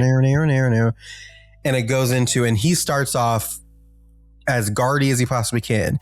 Can you say my eyes are shining bright? And again, the way that he sings some of his words are incredibly funny because it's can you see, but the way he sings it is misheard lyric. Can you say? Yeah. Can you say? Can you say my eyes? Yeah. Which doesn't make any fucking sense, but that's what it sounds like. God damn it. I know. Like, come on. I'm not yelling at you. I'm yelling at him. God damn it. Yeah, no, it's great. Fucking bastard man Gerard Way, it feels like. God damn. To the Way siblings, bastard men. No, it's okay. Can you see my eyes are shining bright? 'Cause I'm out here on the other side of a jet black hotel mirror and I'm so weak. Is it hard understanding? I'm incomplete. A love that's so demanding. I get weak. So a little bit of a change, you know, from the first verse, but yeah. I almost wonder too where this does feel like it's still the patient, right? Because like this jet black hotel mirror could be where they're staying. They're staying at a hotel near the hospital to be nearby for the patient and all this other stuff. And it's just like everything is so dark and so like they can't even see themselves in the reflection of this mirror because they're so lost in supporting the patient and supporting this person that is pushing them away actively. And they're it's such still a here. contrast from verse 1 where it's so many bright lights to cast a shadow, and now here we are in verse 2 and just pitch black darkness, where in verse 1 you can assume also that it's just the bright ass fluorescent lights that every hospital has. Yeah. And here we are after in the room by ourselves. Well, that first one, like the hot fluorescent lights, but also like operation room surgery lights, things like that, where they're trying to do these things. So all this stuff, and they cast a shadow, like all these surgeries and all these things that, like this stay in the hospital that is not working, casting this deep shadow on the proceedings where it's just like, and it's just like the darkness is it's just what it is. Like there's no fixing it. But yet you go back here where it's just like, can you see my eyes are shining bright? I'm still hopeful. I'm still trying to be there. I'm still trying to do this. Right. And I'm here trying. I can't see myself. I was trying to see myself through this mirror. And I can't because I'm so lost in it. Like I know I'm on the other side there, but I can't see myself. Or it's like just generally the other side of life. Like when you look into the mirror, I hope that you see me or a part of me as you. It's real Zagreus and Milenoway kind of thing. Like you just kind of, you're looking at each other and you just like, when you look in the mirror and see literally anybody else, and it could be the shell of your former self. It could be you look in the mirror and you see a part of somebody else. I mean, God's sakes, if you are with somebody for so long, you will probably look in a mirror and still see a shadow of them looking back. Sure. Yeah. So, you know, and again, this thing here too, it could be, this is Mikey talking about like what he has to do to get better. And he's just like, I'm trying my best. I'm shining through, and I'm so weak. And this also, is it hard understanding I'm incomplete? A love that's so demanding I get weak. I'm kind of reevaluating that now, where it's just like Gerard is saying, is it hard understanding I'm incomplete? And Mikey is saying, a love that's so demanding I get weak. Because like, like this condition and what I have to deal with is making me weak, but like this constant demand from somebody who needs me so badly to be here when I can't physically perform and be here is making me even weaker, and it's hard, but I'm still trying for myself, kind of thing. Yeah. Well, and like I said, this could be like post-operation, everything's done, and it's now the partner looking back, and it's hard. Is it hard understanding I'm now incomplete? Yeah. And that come the end of just, I mean, it's so fucking weird how this song just seems to be now layered 3 times, right? Like we've got to look at it from the side of the patient, we got to look at it the side of the partner, we got to look at it the side fucking bastard man Mikey Way. Like this, it's just fucking all over the place. A fucking Charlie Day in this bitch with some red string. Like where do we go? And then I hate, like I really do not like this 4th layer where it's like, no, everything's fine. This is just the part of the Inception world where the top never falls. Like what the fuck?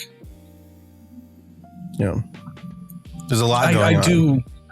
I do really like the side of signing on to the partner, just because you can see and feel so much pain in these words that like you have understood throughout the last couple of songs that have canonically been the patient, that they've never got a word in, that they were never able to say anything.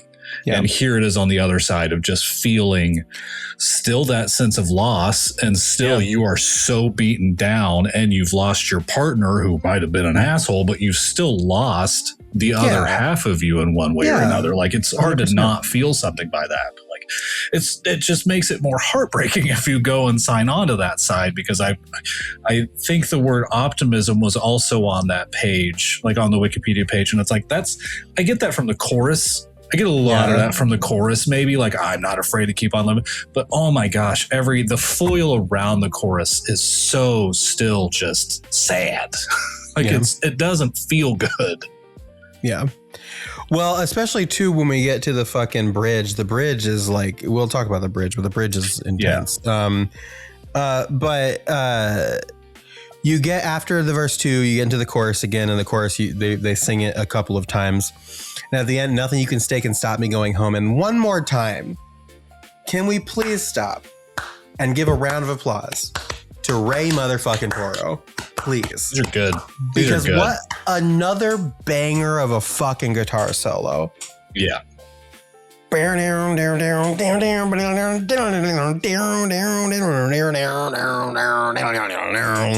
it's just so, like he's just so fucking good. He's so fucking good. I also, the other thing too is that I like that he's so fucking good and he plays in these songs that allow him to be so fucking good. Right.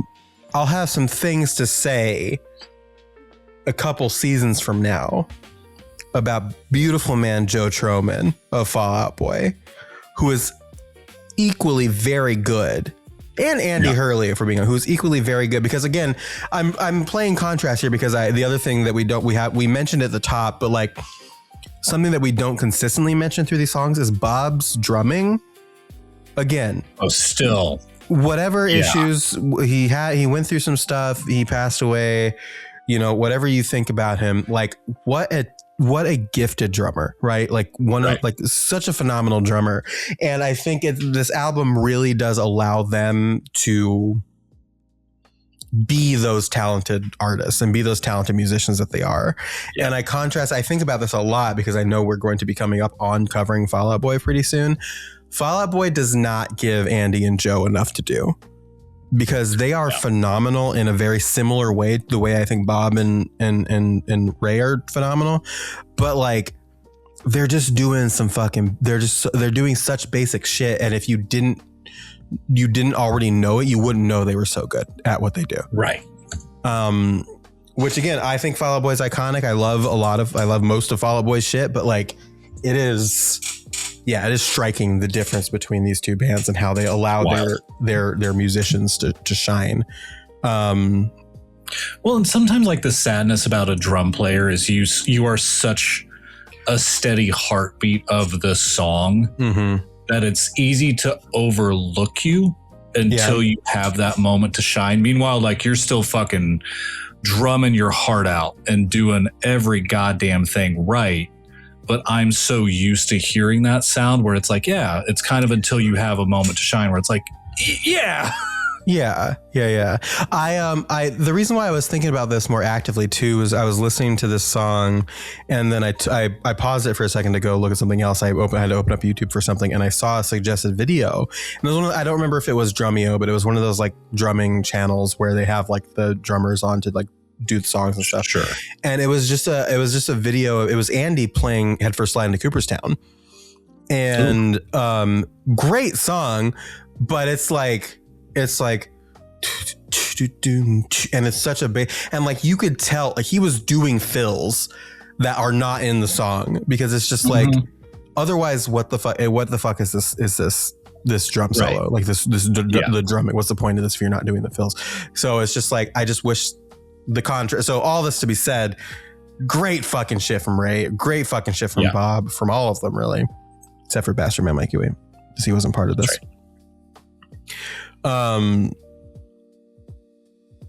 So we get to the chorus, this fucking ripping guitar solo, and the guitar solo ends, and we get this like just a gentle strumming again. No, sorry, my bad, not the bridge. We get to the after the shredding continues. Yes, and you get these bright lights have always blinded me. Yeah. These bright lights have always blinded me, I say. And again, pretty simple to, it's just like a callback to the first verse where he kind of talked about those things where these bright lights have always blinded me, I say. And then it gets into the strumming. Yes. And there is like stuff happening underneath and there's parentheticals and this may be, I have to go back and like re-listen to the tracks when I'm finalizing my rankings and stuff. This may be the best bridge on the album. Oh, it's pretty damn good. It's pretty up there, if not number one, but it's incredibly good. It's because of the way it because it's simple and it's he repeats it, but like the way he escalates his voice and the way he gets more and more frantic, and then the music kind of builds up with it too. So it drops down. I see you lying next to me with words I thought I'd never speak, awake and unafraid, asleep or dead. And then it's just that a couple of times. So it's waking up, asleep or dead, 2, 3, 4. So it's 4 of that, just that, those lines repeated over and over again. And as it's going, there's this like like almost a whisper underneath it, like, how can I see you? I see you lying. How can I see? And it's also a said, how can I see you? I see you lying. And he is also ascending with it too. He's getting more and more like elevated and aggressive and frantic with it. Cause I see you lying next to me, and he is yelling it. And he gets to the end and he holds that line. Awake and unafraid, asleep or dead. And then the chorus kicks back in And as he ends the or dead, he comes back in underneath the chorus, or dead. And it's just like, and it just goes and goes and goes until the end of the song. And as it kind of gets to the end, it gets to the end and it all kind of like crescendos together, and it's just like the last or dead ends, and it ends with "Honey, if you stay, I'll be forgiven. Nothing you can say can stop me going home." And then it just kind of cuts. On the album version, it just cuts. In the music video, it like there's like a final strum and it kind of fades out. But like in the song, it like cuts and it's just done. But I do want to go back to the bridge for a second. So I see you lying next to me with words I thought I'd never speak, awake and unafraid, asleep or dead, which is just like,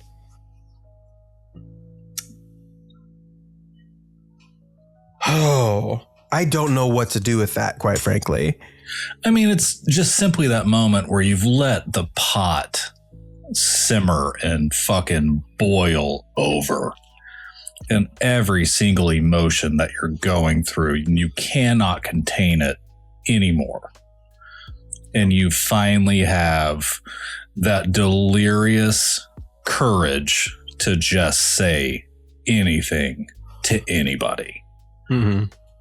And this is where I still want to say that it's the partner of the patient after everything is said and done, and they have sat with all of this guilt and anger and heartbreak, and even after the patient has passed, they're lying there in bed on their side looking over, and who's looking back but the patient.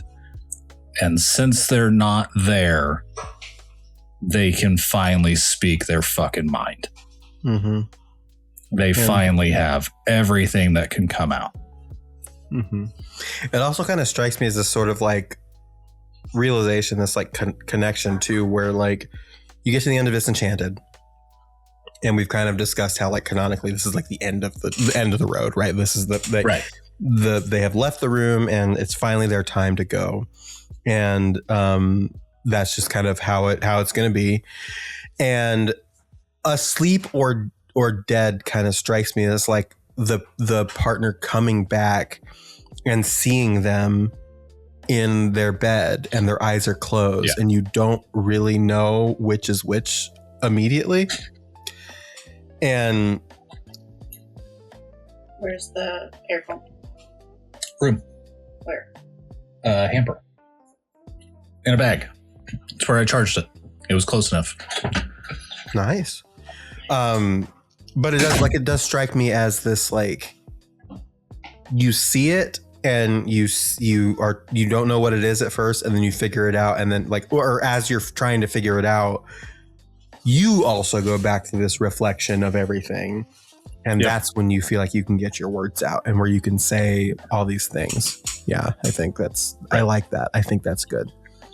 Well, and I like from the brotherly aspect too, it does work, because when you're at a sleepover in a haunted fucking house and you're all just staying up so goddamn late, trying to make music, trying to do this, trying to go to bed, trying to do all these different things that artists can do. And then you're just kind of like stuck with each other at the end of the night, and your brothers, but your bandmates. So then you have to go back and forth and say all of these things that you never really wanted to say or thought you could say, and now here it's all out on the table. Yeah. Well, even that too, like I think from a different perspective on that one as well, where it's just like it's like a reflection as well, where it's like if you think about like maybe like Gerard reflecting on the situation like, as Mikey is leaving and having to say all this stuff to him, and thinking back to like when they were kids and when they were in like maybe they shared a room, I don't know, but like maybe like when they had their beds next to each other and they shared a room and Gerard saw Mikey sleeping, and never thought he would have to, like, thinking back on their childhood and thinking back on all this stuff, never thought he would have to have these types of conversations with his brother of all people. Yep. When he used to think about like whether or not his brother was just like sleeping or whether he was dead in his bed, and like having these like dark thoughts about it, and then flashing forward to being like, now I have to all these like really difficult dark conversations with you, when it used to be this reflection of like an innocent thing that kids just did, like anxious kids did, I guess. So I kind of see that as like the part of it too. Yeah. So fucking banger of a song though. God damn, what a great really song. Is. What a great song. I will be curious, and like I don't like to do a call to action often, but for our listeners who do write in, I am curious of the perspective that you think this song is from. Yeah, I don't know that I've ever looked at it. Or is it the patient? Well, I don't know that I've ever thought about it from the perspective of the partner until we started doing this too, which is like, I think that's a kind of a take that I don't know that I've ever. I'm not going to sit here and listen to us with our original thoughts and our cool analysis skills. It's just like, I don't know that I've seen people take it from the perspective of the partner before. So I'm just kind of curious what people think about it. Yeah. I'm sure it's out there, but I've never seen it. Yeah. It's on a Tumblr blog somewhere. Lotus has read it. God. Yeah, Lotus has read it. Probably Annie too. Great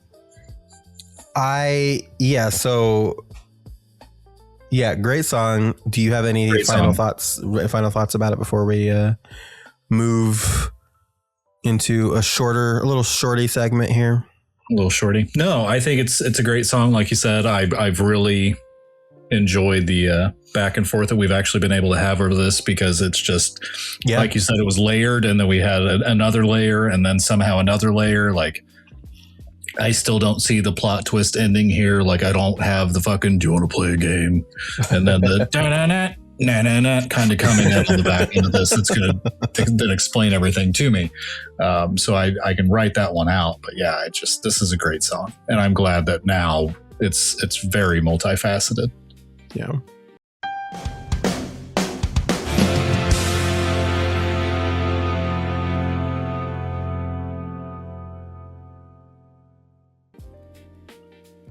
I'm getting hosed here. You see it? Did you see it whipping? Oh, Helicoptering, bitch. She's whipping it at you. Take it, bitch. Take it, bitch. Just got hosed. So Blood is a hidden track, and I don't think we're going to be talking about it for very long. Fucking God. I just hope that her little meow as she walked out got picked up on the I heard it. I don't know if it'll be picked up in the thing, but I heard it. We're not going to be talking about it for very long. I did change my mind, so you did hear the sequence break. I'm just doing it for my own editing process, but yeah. It's a very short track. It's a hidden track, so we kind of talked about this before. The CDs used to do this thing where because of how they were played, there's metadata and stuff, and they are broken out track by track within the CD. But if you're just listening to it in a CD player, you don't know that.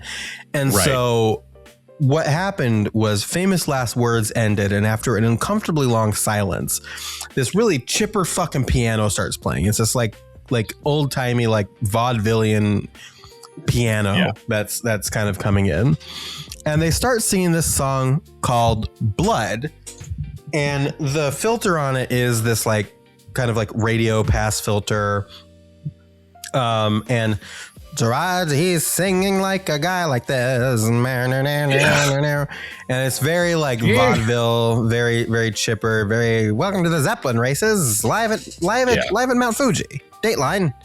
It's a minute and a half. Yeah, it's a very short song, so it takes a minute and a half.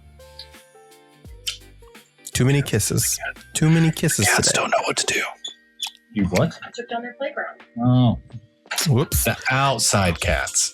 Outside cats. Okay. I just love the fucking sentence of the cats don't know what to do. The cats don't know what to do. The owls are not what they seem. So it's this verse. So there's 2 verses and 2 choruses essentially. It's a minute and a half silence, and then I think the song itself is like also a minute and a half. It's like not very long. So verse 1 is, while they encourage your complete cooperation, send your roses when they think you need to smile. Doom, doom. I can't control myself because I don't know how, and they love me for it, honestly. I'll be here for a while. I'm just going to read through the whole thing. Yeah. So give them blood, gallons of the stuff. Give them all that they can drink, and it will never be enough. So give them blood. I'll grab a glass because there's going to be a flood. A celebrated man amongst the gurneys. They can fix me proper with a bit of luck. The doctors and the nurses, they adore me so. But it's really quite alarming, 'cause I'm such an awful fuck. Oh, thank you. I gave you blood, gallons of the stuff. I gave you all that you can drink, and it has never been enough. I gave you blood. I'm the kind of human wreckage that you love. Doom, doom, and then it ends. And that's so good.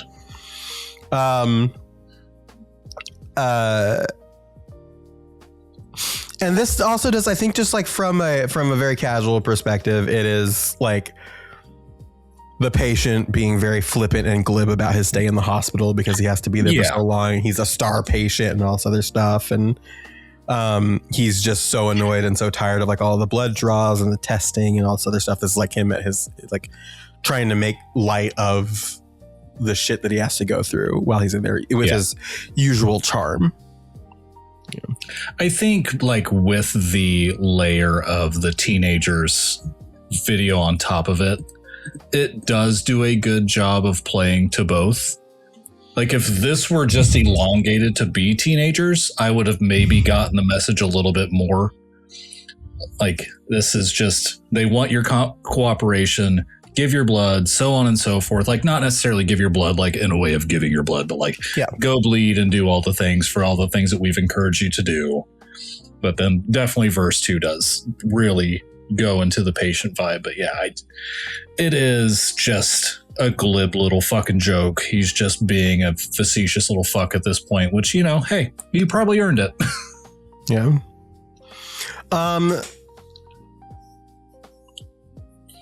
The verse 2, I think, is very directly related to like the storyline of the album and the patient and all this other stuff. Yes. I think there is also something to be said about this potentially also being about the band, where the fans of My Chemical Romance are so fucking fervent and so like attached and like kind of going through this thing is like we give you, and kind of even going back to the themes of Famous Last Words, like we give you everything and we give you as much as we can, and it's like not enough, and it's just this like hard thing. I think there's also potentially a little bit to that with it.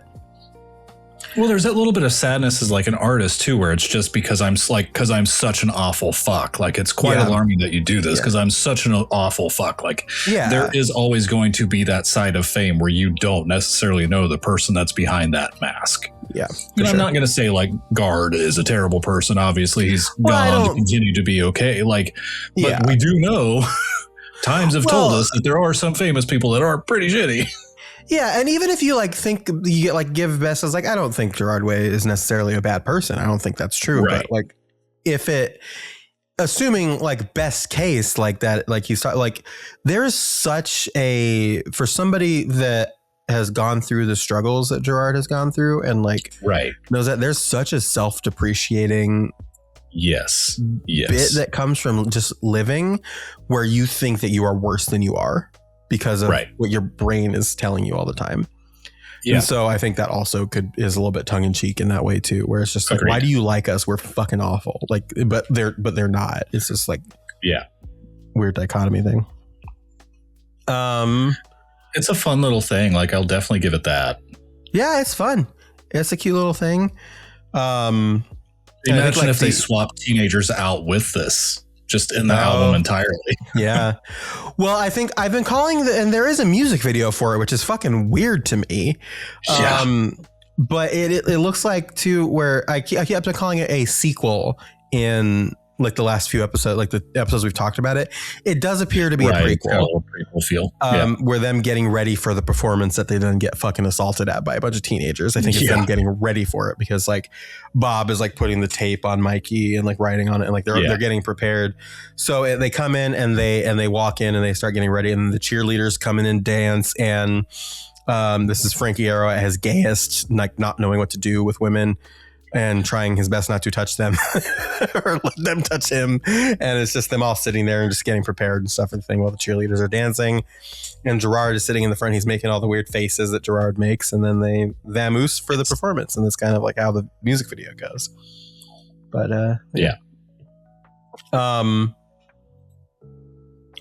one thing I want to do really quick before we get done here. Released on October 23rd, 2006. Producers My Chemical Romance and Rob Cavallo. Writers GARD, Bastard Man Mikey Way, Frank Iero, Ray Toro, Bob Breyer, who, for all intents and purposes, may just be My Chemical Romance. I don't fucking believe it anymore. You have to fucking believe it. It's the last time we're going to do that. It's the last time we're going to do it. You have to believe it. I know you guys keep saying it's Bob. And it's Frank, and it's Ray, and it's Mikey, and it's GARD, and it's My Chemical Romance. And you have to fucking believe me. I guess I'll just fucking take your word for it. How am I begging you to believe me? I believe it. I believe it now. They mastered that sterling sound.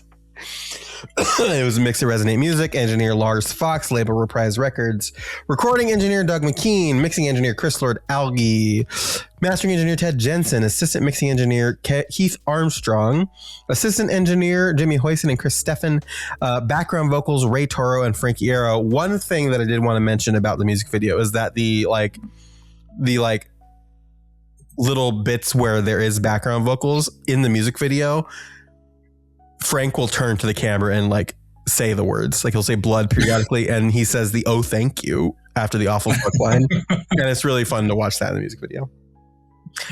Lead vocals GARD, piano Jamie Muhobarak, songs that sample Blood, Red Red Red by Rejected Reina and or Blood by Oreo Solo.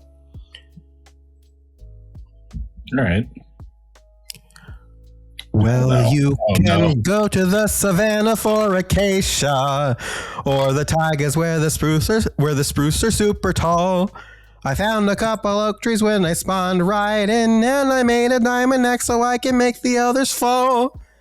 So give me wood, shulkers of the good. I need boats and chests and doors to make my base look as it should. So give me wood. I would level this whole forest if I could. Songs that interpolate Blood Wood, bonus track by Quentin Lovejoy, in case you hadn't figured that out by now. We've also got covers, Blood by Oreo Solo, which is also a sample, I guess. Blood by Zach Cash and Blood by Interdescent. There is not a rock sound cover of this one. We've also got translations in Spanish and Portuguese. Oh yeah. The Russians went back home. They did. Well, once again, we've got Pop Concept Album, USA, in English. Oh. Dark Cabaret. We're fucking back, baby. Dark Cabaret is back. We're back on the menu. The Dark Carnival. It's been a while. The Dark Carnival has returned for us, yes. And Ragtime. That's what it is. That's the vibe they're going for. This fucking like electric piano and like the yeah. Do you have anything to say about see? Anything to say about Blood before we move on to the sound system, Adam? No, there's nothing. I think it's fine. It's fun. Yeah. It's okay. I mean, yeah. Well, it's a little kitsch. It's a fun little kitschy little song. I like it. Yeah. So, shall we move on to the sound system?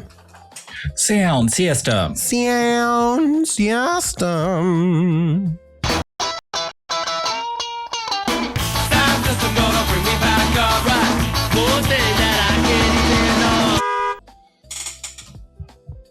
Well, I guess it's me, huh? Yeah, it is you. You got to go. So I said that my song was Can't Miss You by Sublime. Yes. And we're both going old school today. Yeah, well, I mean, the fucking wild thing here until you come in with your, late plot twist is Sublime is still making music regardless of they totally are being passed away. Yeah. Well, what is this a newer song then, or is when did this come out? Yeah, no, there's a whole new album coming out this year that his son is the lead singer for. Interesting. So the last couple of years that Sublime has been touring, his son Jake has been the lead singer on, and I can't remember what his son's band name was, but he was a part of a band. And then I think Sublime did the whole Sublime with Rome thing for fucking ever. And then his Bradley's son was in another band. So when they left and just kind of stopped with Sublime being around, Jacob came in and said, I'll do lead vocals. So he's been lead vocals per the Wikipedia since 2023. But this is the first bit of new music that they've done. So for anybody that listens to alternative radio or just radio in general, Jesus Christ, in general, I'm sure you've heard the song Ensenada played. Mm-hmm. And that's also a new song that's off of this album. Interesting. Okay. Yeah. So this album comes out this year, I think just probably in a couple of months, if not next month. But it's just wild to me that this has continued. And I don't mean that in a negative way. Oh, it comes out in 3 days. It comes out June 12th. Nice. So by the time you listen to this episode, it'll be out. It'll be out. Yeah. I've listened to the other songs on there. I do enjoy them. I want to see, out of just curiosity, how sublimey some of these tracks we can see the old Sublime come in, because we know that there's probably songs on the radio that are played by Sublime that are heavily edited, and that's for the best. But I'm curious if they get to that level of strangeness in music. There are song titles that I can't even say on this podcast because they're really not that great. But Sublime has always been a bit of a vibe that I'm curious about if a 2026 replication would sound as good. And so far, I think the answer is yes. Yeah. Yeah. That's cool. Yeah, I know. I thought it was, my brain was like, oh, that's an old Sublime song. And it's not. It's fucking brand spanking new. So that's crazy. Mm-hmm. Cool. I like that. It sounds, right, well, tell me about it sounds nice. It sounds nice. It's classic. I mean, it sounds like it came from 30 years ago. It absolutely does. God, we're old. Yeah. So I said not Chumbawamba. Because I probably have cut this part out of the episode. It's right at the beginning after the intro, but I said Chumbawamba. And then you said Chumbawamba, and I said it's not Chumbawamba. We'll talk about that later. Yeah. So it is the band you're thinking of, Tubthumping. Oh, I get knocked down, but I get up again. It is that band. I had a completely different sound system picked, and then last night, Chad, my friend Chad, sent me for a fucking loop and sent me on a journey that I did not expect to be taking today, or last night into today. So number one, the Mandela effect is that I thought the band this entire fucking time has been called Chumbawamba. It's not Chumbawamba. It is Chumbawamba. CHUMBAWAMBA, not WUMBA. I've always thought it was Chumbawamba. It is Chumbawamba. Wamba, Wamba, Wamba. Yeah. And now if you are familiar enough with this band, there is their first album came out in 1997. It is called Tubthumper, and the lead track on that song is called Tubthumping. And it's the song everybody knows. I get knocked down, but I get up again. You're never gonna keep me down. He drinks a whiskey drink. He drinks a lager drink. And it's just like this like big song this song that like everybody knows. I learned I knew this. I learned a long time ago. They wrote this song, and apparently it sounds nothing like the rest of their stuff because they knew they needed a hit to chart so that they could become popular, essentially. Sure. And so I realized last night, as Chad shared this discovery with me, the chorus of this song, my pick for today, "The Good Ship Lifestyle," was on a sound on a fucking Instagram reel, and he looked into it and it was like, I've got to do a deep dive on fucking Chumbawamba. I'm just gonna read this on The Good Ship Lifestyle. British anarchist rock group Chumbawamba. Fuck yeah. Take to task political ideologues who espouse values which they themselves don't practice. And so it is just this like song about, like, the entire album's like this, but it's this just kind of song about how it's about like Chumbawamba is so fucking left. They are just like so anti, like, you just need to go in and like read about like some of the stuff that I'll have to look people at from Chumbawamba have done. But the chorus, like I said, the guitar, and it's just, you're trying to figure out where it's going. It starts out with this like,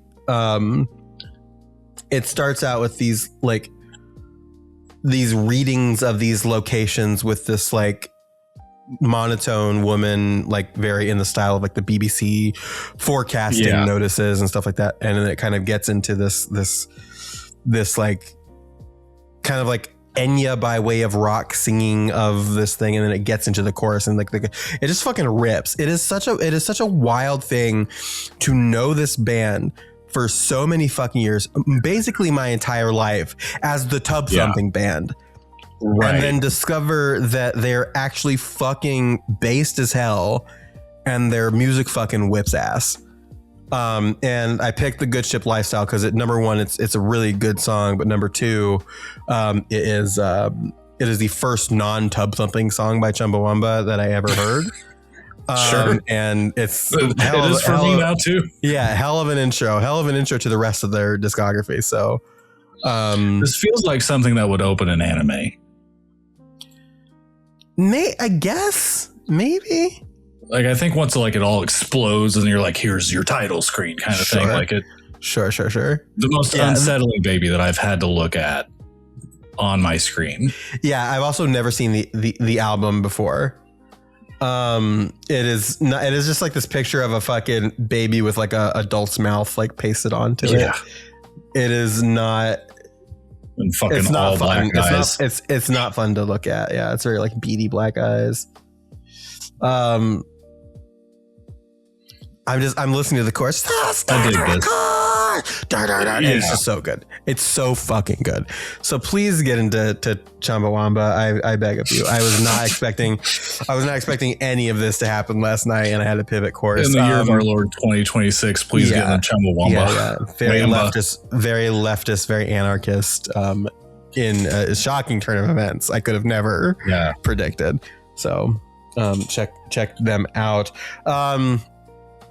My original pick, and I'm going to save it for next week because I do want to have like a LGBTQ artist on my sound system for Pride Month. And it was going to be this week. And then I was also going to do one next week. And then all hell broke loose. So with Chumbawamba. Well, next week's now Olivia Rodrigo. So you got to save that one for after that. Well, I'm not. Well, the thing is, I already put a Olivia Rodrigo song from that album on the sound system. And so I'm going to talk more broadly about the album in sound system, but it will not be my pick for sound system. Sure. I've got a different you pick. and your fake rules. I mean, it's not fake. You wanted to fucking use fucking Black Parade as your sound system for the first one, you moron. It would have been fine. We're going to talk about the album. Of course, I've been listening to the album. Yeah, no fucking shit, asshole. No I've shit. never heard of it before. I've just been free gaming the entire season. Christ almighty. He's just been guessing, using me for context. Yeah. Every time I start with, what do you think about this? He's like, oh fuck. It's like that. Fuck. It's like that game where you like everybody has the category except for one person, and you say one word, and then you have to like guess who the imposter is. Like it's been Adam this whole season. I didn't do fucking shit. But yeah, so I also don't think that like Olivia is for the girls, but I don't think that she's for the girls, if you know what I mean. Sure. So I'm looking for like a queer artist to talk about next week, and I have my pick already. It's just I'm going to save it. So until then, crazy to think that next week, Stress. Yeah, I'm tired. Until then, like I said, crazy to think that next week will be the finale of the first season, the Black Parade. We're going to be doing our ranking. I've been picking at this ranking in a way that I haven't in the past for like all the old Panic albums. I've been picking at this ranking a lot the last couple of weeks. Like I've been working on this for a while and trying to like really dial in my picks. And I think by the end of it, I will have a good dialed in answer. But like right now, it's real hard. Because again, what a phenomenal album. What a great album, just generally. Even with what we said about teenagers and stuff like that, like even teenagers is like I said, it's a fine song. It's a good song. But it's just like, where do you put all these like really just incredible tracks and like all this other stuff? Right. So I don't know about you. I'm having a hard time, but I endeavor to by next week have a catharsis, a consensus about what my ranking looks like. And I hope you listener do too. Please send your rankings in. At the discopod@gmail.com is probably going to be the best way to send those because it's an email. Absolutely. And nice formatting. But that being said, still Sad Kids Record Society on Instagram, still our reviews, still our comment section, any YouTube comments, things like that. Just please feel free to drop things wherever and we will read them on the show. I think that's it. Fuck yeah. Fuck yeah. Fuck yeah. Fuck yeah. Hey, Adam. Fuck yeah. Hey, fuck yeah. Hey, fuck yeah. I think also the terror of this is like, as we went through 7 seasons of Panic, we could also predict season over season. And now we're just doing one season an album. And that's just fuck. Like, it just makes it more stressful. It's a scramble. Yeah. As much as we have like a month or two, it's a fucking scramble. Right. Because who knows how long it's going to be before we get back to like another MCR album. If we do, it's just like all this other stuff too, where it's just, so there's a lot to consider. And we will in fact be considering it from now until next week. Yes. But until such time, I declare this meeting of the Sad Kids Record Society closed. Love you. Bye. Love you. Bye. Did I listen to pop music because I was miserable? Or was I miserable because I listened to pop music?